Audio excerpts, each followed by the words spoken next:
Hey everybody, I'm doing something a little bit different for this video, and I'm doing it at night. So hopefully the light is okay and you'll be able to see everything. But I wanted to make this video because I have two albums that I just posted on needlemeetsvinyl.com, and both are very, very special. So let's talk about both of them right now. The first one is a record I have been working on for a very, very long time.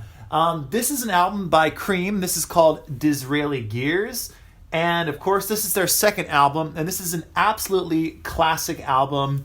Probably their most well-known album. This has some of their best-known songs like Sunshine of Your Love and Strange Brew. Both just amazing songs. And this is just an absolutely...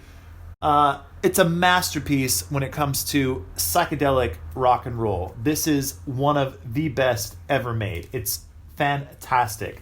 Now, I spent a lot of time on this album, and I was actually kind of going on a wild goose chase because from my previous knowledge from people I'd talked to, they'd all said that the UK pressings of this album were all the ones that you want to go for. They're all the ones that sound the best. So I got a lot of UK pressings, and they all just didn't really seem that great to me. They all fell a little bit flat.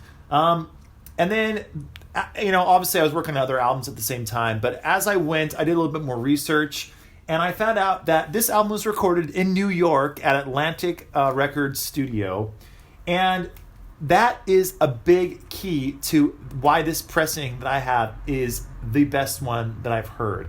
This is a US pressing on the Atco label, and the reason that I think that this is the best pressing is because this is recorded in America, and the master tape was made in America. So that means that all the early pressings for the album, and later pressings, of course, used this master tape that was made in America. So all the UK pressings probably used a couple of generations away from the master tape. So they don't sound quite as sharp, quite as good.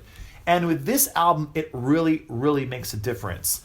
This pressing, as I just mentioned, is on the yellow Atco label, and this copy is in just beautiful, beautiful, beautiful condition. It's very, very hard, and just trust me when I tell you this, it's very hard to find this record that quiet, because almost all the copies that I went through were all, at some point throughout the record, they were noisy. And I can guarantee with this one, I've listened to this all the way through, probably close to 5 to 6 times, and this is just a beautiful, beautiful, beautiful copy.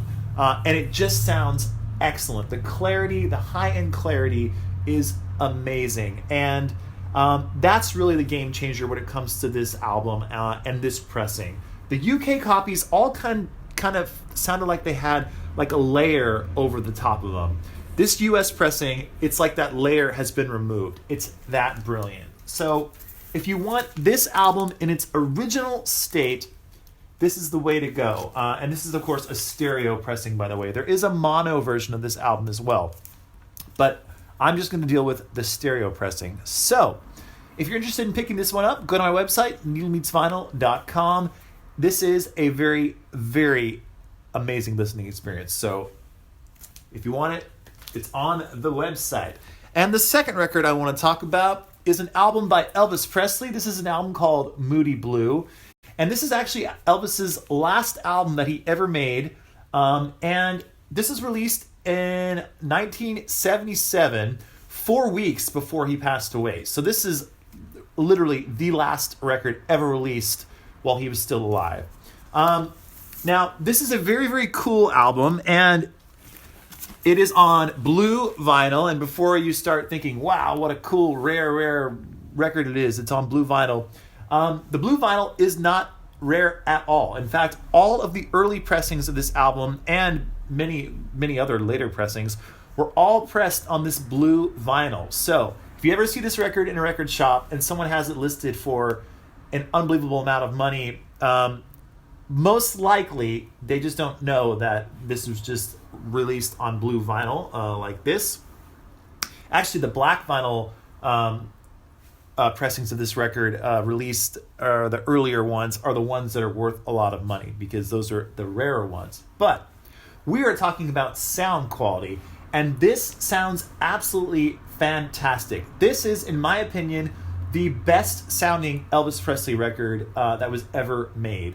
Elvis has a lot of great songs, obviously, but a lot of his songs, in my opinion, like his early songs, were recorded in the late 50s, early 60s, and a lot of times they don't sound all that great. And a lot of those pressings don't sound all that great either. But this sounds wonderful. This is kind of an interesting story, too, as far as how this was recorded. So 6 of these songs were actually recorded at Elvis's house, Graceland. And the reason for that is because it was recorded in 1976, most of those 6 songs, by the way, that were recorded at Graceland that are on here. And in 1975, 76, it was almost impossible to get Elvis Presley to get into a recording studio. Now, I don't know, I'm sure there are many theories as to why it was hard to get him into the studio. I'm not going to go into those theories, but it was hard to get him in there. Either he didn't want to do it or whatever. So RCA Records decided, we're going to bring the studio to Elvis. So they got a mobile recording unit, put it in a van, had the van drive all the way from New York down to Memphis to Graceland. They parked the van outside of Graceland, set up a temporary studio in Elvis's jungle room, and had all of his band come over, and they recorded a bunch of songs in there. And 6 of those songs ended up on this album. And 2 of those songs became big hits. Way Down and Moody Blue both became very, very big hits, and they're both really, really good songs. And the other songs in this album are live cuts that they took from some of his recent shows, and they're all very, very good. Now, it seems kind of weird to have live songs mixed in with studio songs, but on this album, it really, really works. In fact, it opens with Elvis covering Unchained Melody, and it's one of the last performances he ever gave, and it's a live recording, and Elvis is playing piano on it and singing, and it's just one of the most brilliant performances you'll ever hear. And on this pressing, it sounds so wonderful. This is kind of a sad album in the sense that it's Elvis's last, but his voice is in top form, in my opinion, and it's kind of a bittersweet thing, because you could really hear how he still had it, and he was still really at the top of his game when he recorded these songs. And for me personally, these are some of my favorite Elvis recordings on this record. And this pressing, I went through 7 different pressings of this, and this one is just top notch. It's a beautiful, beautiful sounding record, and it sounds like Elvis recorded these yesterday. That's how good this record is. So if you're in the market for Elvis's Moody Blue and you want the best sounding pressing, this is the one for you. So go to my website, needlemeetsvinyl.com. Check out Elvis Moody Blue. Check out Cream, Disraeli Gears, and check out, as the motorcycle goes driving by, there they go. Check out all the other records I have on my website, needlemeetsvinyl.com. And stay tuned, because tomorrow, I think tomorrow, if not tomorrow, Wednesday, I will be posting the Beatles' A Hard Day's Night album. So stay tuned for that. So that's it for now. Go to the website, and we'll talk to you later. Bye for now.